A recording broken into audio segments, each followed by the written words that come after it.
perintahkan pada anak buah kita agar pemasangan patok segera dilaksanakan.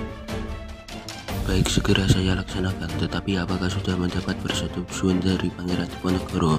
Karena pemasangan patok tersebut akan melewati pekarangan Pangeran Diponegoro. Biarkan saja, apa pedulimu padanya? Ini demi kelancaran pembangunan. Setelah Pangeran Diponegoro tahu, beliau memerintahkan rakyat untuk mencabuti patok-patok tersebut. Kemudian Patih Danurejo datang.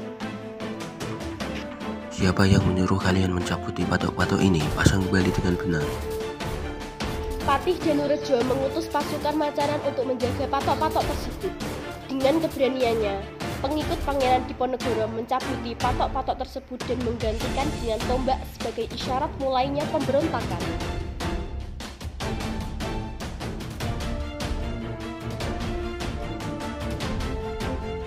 Lawan dulu sampai habis. Saya akan memikirkan di mana kita akan berlindung. Tetapi keadaannya semakin sengit dari serdadu Belanda. Setelah Pangeran Diponegoro mempertimbangkan, beliau telah memutuskan agar pasukannya berlindung ke arah Bukit Selarong. Mari kita buat benteng pertahanan di bawah Selorong. Siap, Tuan. Akan kami lakukan demi perjuangan kita bersama. Kemudian Pangeran Diponegoro menyusun siasat perang merencanakan untuk menyerang Keraton Yogyakarta dengan mengisolasi pasukan Belanda.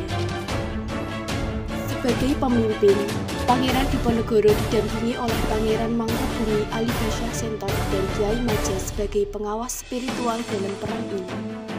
Perang ini semakin meluas hampir di seluruh Jawa. Karena itu, Belanda berusaha meningkatkan kekuatannya. Kuatkan pasukan kita untuk melawan Diponegoro. Kirim Letkol Florence ke Tegal dan Pekalongan dan Letkol Biar ke daerah Banyumas. Tetapi kita harus benar-benar memperkuat pasukan. Bagaimana kalau kita meminta bantuan dari pasukan kita yang berada di Sumatera Barat? Lakukan saja kalau memang itu yang terbaik. Belanda menghancurkan pos-pos pertahanan pasukan Diponegoro. Kemudian pos Diponegoro dari Goa Selarong dipindahkan ke desa oleh pimpinan Ali Basyah Sentot. Ali Basyah Sentot berhasil mengalahkan Belanda di daerah bagian barat, dan pasukan Diponegoro pun mendapat kemenangan. Bagaimana kalian ini? Kenapa menghadapi Diponegoro saja tidak becus? Kalau begini caranya kita bisa habis dalam perang.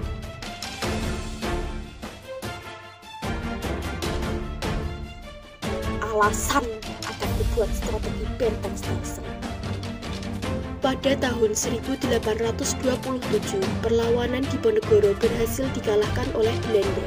Para pemimpin yang membantu Diponegoro mulai banyak yang tertangkap, walaupun perlawanan rakyat masih terjadi.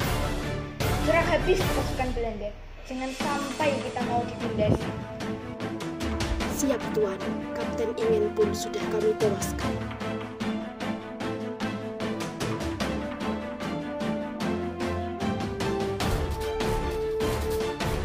Apakah kita bisa meminta bantuan Arya Prawiro di Ningrat? Mengapa tidak kau terima saja rundingan yang akan diadakan oleh Belanda? Untuk apa? Belanda itu musuh kita. Yang ku tahu, pihak Belanda ingin mengadakan rundingan dengan memberikan banyak keuntungan. Ali Basyah Sentot pun menerima ajakan untuk berunding.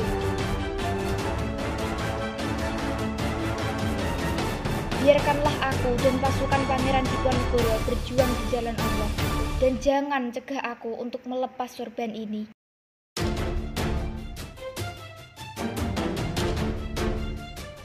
Kemudian ditandatanganilah perjanjian Imogiri antara Ali Basyah Sentot dengan pihak Belanda. Penyerahan diri atau tertangkapnya para pemimpin pengikut Diponegoro merupakan pukulan berat bagi perjuangan Pangeran Diponegoro. Tidak tahu, Tuan, Diponegoro selalu bergerak dari pos satu ke pos yang lain. Kita buat saja sayembara. Apakah isi sayembara itu akan segera kami sebarluaskan?